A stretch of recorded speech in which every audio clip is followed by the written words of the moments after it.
It is truly shocking to see war breaking out in Europe. Our hearts go out to the many thousands of families whose loved ones are being killed or maimed by the Russian attack on Ukraine.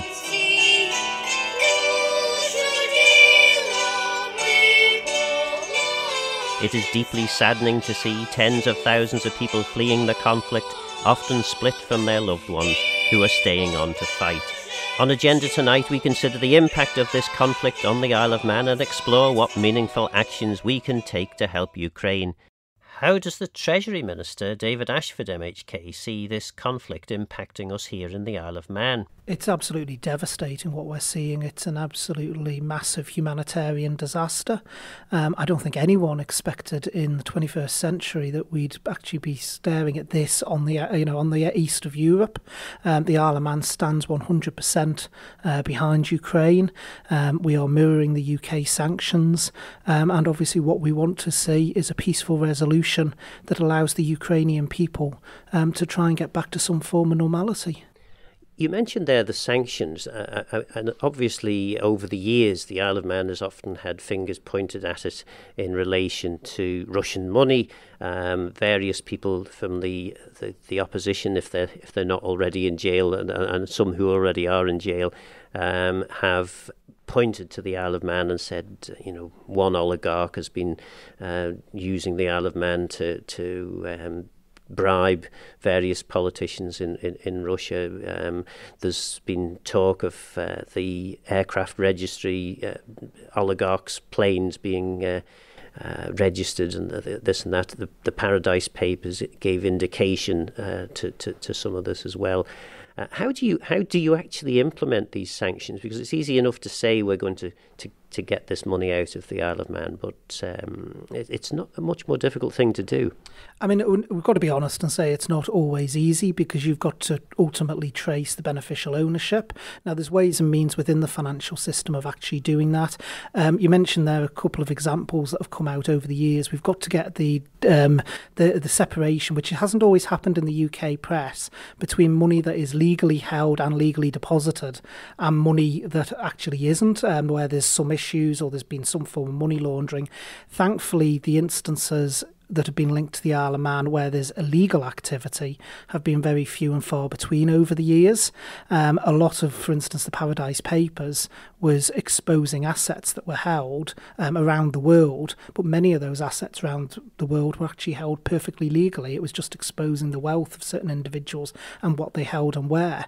But what we must do with our sanctions is ensure that these people, and they are very targeted sanctions against individuals and organisations, cannot use that money in a way that is inappropriate or be able to access those funds with what is going on in Ukraine. These are people who have actually caused a humanitarian disaster for the Ukrainian people, and we need to ensure that they feel the pain of it as well. And it is, it's very hard to actually achieve that. And I suppose possibly it calls into question the whole way in which international finance is governed, and perhaps that's a topic for another day. But there are other aspects to this which will impact on the people of the Isle of Man. I mean, we've already seen energy prices rocketing. There was an impact on the stock market, which seemed to have steadied itself, but it may well, by the time this recording is broadcast, there may be further disturbances. Are you worried, as Treasury Minister, having just announced your budget, which already was going to be a deficit budget, are you worried about the impact this might have? Well, I made very clear during the budget that there are unknowns that we need to keep a tab on. Inflation is very much one of them. That affects everyone. It'll inflate our cost of living if inflation continues down the route it has. Oil and gas is another one where we are seeing spikes in the market. The gas market particularly has been very volatile over the last week or so. There's been huge spikes in prices. So, for instance, when I looked this morning, the price was around about 30% up, but then several days ago it had dropped 25% in one day. So it's going up and down, and that knocks other things as well. So, for instance, at the moment we've seen 6.4% inflation for January, but to put that into context, 2.5% of that is airline travel alone. And so actually, if you strip airline travel out of our inflation figure for January, inflation's actually 3.9, and the big reason being the fuel costs. So if we do see escalating fuel costs, that is going to be a driver of inflation, and it is going to have an impact on all of us. And of course, one of the other areas that will be impacted potentially is if we're just coming out of COVID, and I think the hope was that we would have two or three good years to fully recover certainly the economic situation. But one thing that potentially is going to happen here is falling off again in sort of global trading and global output, potential downturn in the stock market, which then sees our healthy reserves becoming less healthy. But that's a kind of hopefully a short-term thing. Yes, but also, of course, we've got to remember that the businesses out there in the island as well that operate, it could be the value of a business that actually goes down on the stock market, etc. So it has other economic impacts, not just on government. But in terms of the stock markets, they do seem to be steadying themselves over the last few days. And I think actually there's a resolute will in the Western world to react to this crisis. So I think the stock markets are starting to price that in now, and investors are actually realising that there is a resolute will to tackle this crisis, and it's calming nerves a bit. And in terms of the Manx public, people will obviously be reacting in various different ways. There's two or three ways already been identified. People are collecting for Ukraine, collecting items to send. There's people suggesting that the British Red Cross Ukraine appeal is another way in which people can support the situation. But there will be other ways that, whether they like it or not, Manx people are going to have to support this, and that is potentially going to be significantly increased fuel prices. So fuel is an issue. It was an issue even before this crisis, and I've always been quite clear as Treasury Minister that we do need to keep an eye on fuel prices. I've got a question in House of Keys tomorrow on Tuesday that I'll be looking to answer for Chris Thomas in relation to what we are doing, but it is something that we have to keep at the front of our mind, particularly as we're still in February at the moment, and particularly those who are vulnerable in society who really just can't absorb any increased costs. And again, most people in the Isle of Man will probably be able to ride this latest particular storm, but clearly there are people who tiny changes in prices are going to have quite a dramatic impact on their ability to survive. Are you convinced that there's enough there by way of support to help people? Would you consider potentially introducing new measures if things turn out a lot worse than they currently are? Well, I made a very clear commitment in the budget that we would be continuing to monitor the situation. As part of the budget, I announced that we would be doing the additional winter fuel payment for those on low incomes. That's this year not just been for benefit recipients, but also those with incomes just above the benefit threshold. So we've actually looked to widen that out and support. In total, that's £200 for those who actually get the full benefit, and then it was on a sliding scale below that. But for those in receipt of the £200, that covered the full cost in terms of percentage of increase in bills, and for those that get the normal winter fuel allowance, there's that on top as well. So we have been trying to help. We haven't gone down the same route as the UK has of actually saying we'll do loans, because certainly from my point of view, I don't see how loans work. If you've got someone on low income, the last thing you want to do is be saying, well, actually have it now and then put yourself in debt longer term to the government. I don't think the loan system works in that sense. So we've made direct support to those who are the most vulnerable. So people looking at all this, the sort of the tragic stuff that's coming out of Ukraine at the moment, following the news, will already be quite distraught and upset at what they're seeing. But particularly what you're saying for people on low incomes in the Isle of Man, that they shouldn't be reassured. Well, I don't know. Are you saying this, that they should be reassured that Isle of Man government is monitoring this and hopefully will step in if necessary? Well, we are monitoring it, and like I say, we need to see which way the impact goes. Obviously, what's happening in Ukraine, as I've said, it's a humanitarian disaster, and we never thought we'd be seeing that in 2022, right on the outskirts of Europe, and we need to be resolute in this. We recognise, the measures we take of sanctions against Russia, etc., will have an impact. It will on all countries across the world, but we have to be resolute on this and actually stand up to what has been unacceptable behaviour. Are our values, the values of the West, of Europe, are they worth fighting for? I believe so. I think if you don't fight for your values, what's the point of having them? Is it really a value if you're not willing to stand up and be counted? So we do recognise, and we've got to be honest, there will be some pain, particularly potentially around fuel. But we do have to fight for our beliefs. We do have to support those in need, and no one is in more desperate need now at this current moment in time than the Ukraine.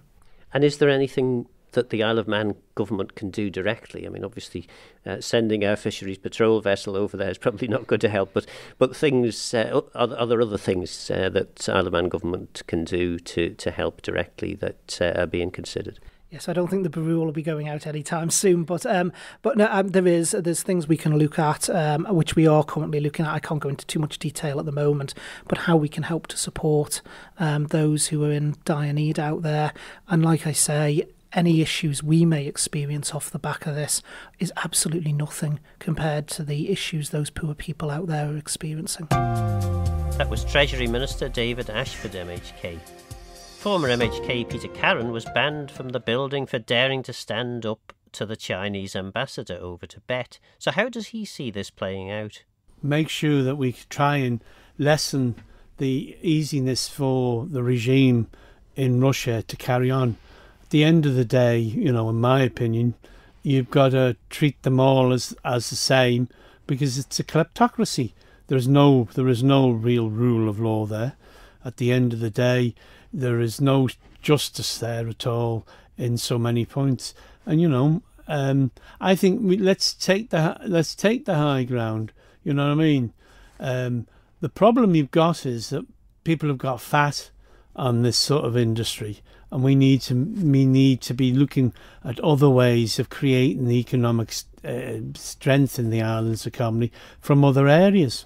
So, I mean, when you say this industry, it's the finance industry, I suppose you're talking about. Well, I'm talking about the shipping register and the thing. At the end of the day, they might not be directly involved with Putin's regime, but they can't exist if they fall out of line with the likes of Putin. And we should be people we know as a small nation, just like Ukraine is a small nation compared to the former Soviet Union, which is what Putin's after, is the fact that we should be shoulder to shoulder with other small nations, even though it's massive compared to us. But in perspective, it is. And I think we need to be starting to show the island's been allowed to become a dirty word. I was horrified a few years ago when I had a friend of mine whose husband worked in the finance sector, and she wanted to come back to the island. And the husband said, well, if I go and get into the finance sector in the Isle of Man, I'll never get a decent job back in banking in the UK. And it's annoying, because the fact is a damn sight more dirty money going through New York and London than ever is going through the Isle of Man in any proportion. And it is fair to say that the Isle of Man government has done a fair bit in terms of improving or cleaning up perhaps the poor reputation of the finance industry. I don't think they have really. I think they've been quite schizophrenic as far as who they pick on. And in my opinion, that there needs to be a review of the Financial Services Authority, it's called now, isn't it? Because I don't think there is a consistent approach, and I'd like to see whether that stands up to scrutiny. But having a select committee of Timble doing it is just a joke. And you famously took on the Chinese, didn't you? I was thrown out of my own building by my colleagues. It was a disgusting act, I mean, as a poisonous mushroom I was described as the ambassador to the Chinese ambassador did. But the reality is we've got to get more principle back in and we've got to get away from anything goes as far as money. That was former Onchan MHK Peter Karran. Phil Craine is the convener of Manx organisation Taxwatch. I asked him whether the Isle of Man government mirroring international sanctions makes much difference. It's absolutely vital. I think it's good to see that the Isle of Man government has followed suit very promptly to echo the UK's sanctions in terms of asset freezers, and I'm very pleased to see that. The Ukraine conflict will put considerable impetus behind anti-money laundering efforts by the UK government. It will be under pressure internationally to show that it's doing something. London being a notorious playground for those Kremlin-affiliated oligarchs. And it's likely to affect the Isle of Man because they in turn will put pressure on us, and there will be international pressure on us too. The Isle of Man and of course other Crown dependencies are favoured by the politically connected families and tycoons around the world as conduits of opaque financial flows where we can't see what's going on. Notably into the UK, as facilitators of tax dodging, but also of corporate secrecy. And the Isle of Man over recent, possibly over the last decade, certainly has done a lot to move away from the secrecy nature of finance, and has seen at least to be at the forefront of trying to improve transparency. Is that fair, would you say? Yes, I think progress has been made over the last decade or two. I mean, we've seen commitment steps forward. We saw significantly a commitment by Mr. Quayle, the previous Chief Minister, in 2019, I think it was, to bring in a register showing the corporate ownership, the beneficial ownership of all companies on the Manx Register by the end of 2023. That was a provisional commitment. It was subject to the way that what would be the international norms at the time. But I think in a way this crisis now will make it very difficult for us to wriggle out of that. But no, there have been certainly progress over the last decade, but there's still, I would argue, much work to do. The Isle of Man inconveniently does have form when it comes to dealing with Russian oligarchs, and some of the guys who were named in the UK sanctions list last week, and indeed in the Manx one that followed quickly on that, were tycoons who have been given by the Isle of Man the VAT refunds on the imported jets, which was exposed notably in the Paradise Papers. I mean, the headline grabber was Lewis Hamilton at the time, I'm sure many will remember. But also we had the Rotenberg brothers last week, Arkady and his brother Boris. They were both named on the sanctions list. They were given a VAT refund on their planes imported into the EU via the Isle of Man. They're well known, this pair. Arkady is Putin's confidant and judo partner. They were both childhood friends of Putin, very, very close links. And they, as I say, were included on the sanctions list. Not included on that sanctions list was Oleg Deripaska.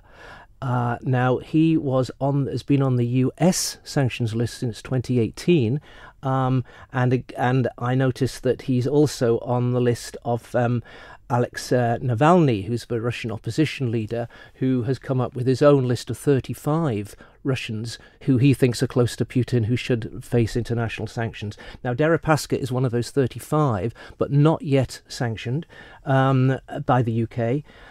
He's an aluminium magnate. He's got a 45% ownership in a company called EN Plus. He was sanctioned in the US in 2018 for money laundering, extortion, racketeering, threatening lives of business rivals, illegal wiretapping, a government official. There's a lot of evidence there to suggest he should be on the list. He was also given a VAT refund on the plane. Now, there's a difference between VAT refunds given by the Isle of Man Customs and Excise liberally I suppose, in the Paradise Papers, and the planes that are on the Manx register, aircraft register. They're overlapping circles. One doesn't imply the other. And I think one useful thing we could do now is to scour our Manx aircraft and ship registers to see if any of these names, it's unlikely that they'll come up as names, but any of their corporate structures are involved and have planes on either of those yacht or aircraft registries. There's also the EU have imposed a travel ban on the individuals, but separately they've imposed bans over the airspace of almost all Europe now for commercial aircraft. But wouldn't it be great if we found someone on the Manx register who we could deregister, and if the plane's not registered anywhere, then it can't fly. So this would be a very effective way, I would suggest, of trying to take the keys out of their aircraft engines, that we could usefully do. We often hear, particularly in relation to the likes of climate change, that the Isle of Man's too small, it's not going to make that much of a difference. Does the same apply in relation to international finance? I would argue that the Isle of Man punches well above its weight. Compared to climate change, there is that argument, which I believe is fallacious, that it doesn't matter what we do, we're too small. That you can't say that for international finance. We are a player, especially when it comes to offshore finance and opaque financial flows. We punch well above our weight, I have to say. And I think these are areas we can do. There's also the role that the Isle of Man has played and does play in Manx companies being used by oligarchs the world over to purchase properties in the UK, particularly in the city of Westminster and Mayfair, Chelsea. These are notorious playgrounds for them. There was an expose of the Angolan heiress Cristina dos Santos, the daughter of the previous president, when Manx company was shown to be used by her in buying her 13 million Kensington mansion. I'd be surprised if Russians weren't involved in that too. So I mean, it sounds from the way you're talking that if we do impose the sanctions to the level that certainly we meet the spirit as well as the letter of the sanctions, this is going to have a very big impact on the viability of our finance industry.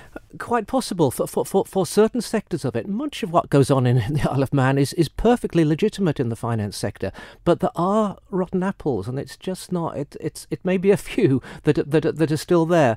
I mean, in I think it was November 2021, just gone, our regulator, the FSC, imposed a $250,000 fine on Bridgewaters in Victoria Street. Now they've got links with Russians, so something is being done. But yeah, we do have those links here, and I think this would be this is where the rubber hits the road. It's all very well producing the legislation and the architecture that goes with reporting, so that financial firms have to report them to the regulator. But this is now putting into practice. This is where the rubber hits the road. I think at this time too, we've all got to look at ourselves and step up to what is required of us. We've seen sacrifices being made. We're not being shot at in the streets of Kiev, but we have seen great solidarity and other financial sacrifices being made. We've seen BP sell its 20% stake in Rosneft, the gas giant. We've seen the Germans forgo the gas coming through on the Nord Stream 2 pipeline, and I think we have to ask ourselves what we can do. And I think yes, there might be an economic price to pay. The impact of the conflict will undoubtedly be felt in the Isle of Man. The Minister has given us reassurance that government will step in to help people in need, but I suppose we should be grateful that our sacrifices are small compared with those of the people of Ukraine. This programme is available as a podcast, which you can access from Manx Radio's website. Please get in touch with me, Phil Gawne, at manxradio.com if you have any thoughts or views on the programme. But for now, I'm Phil Gawne. Guramayu. Thanks for listening.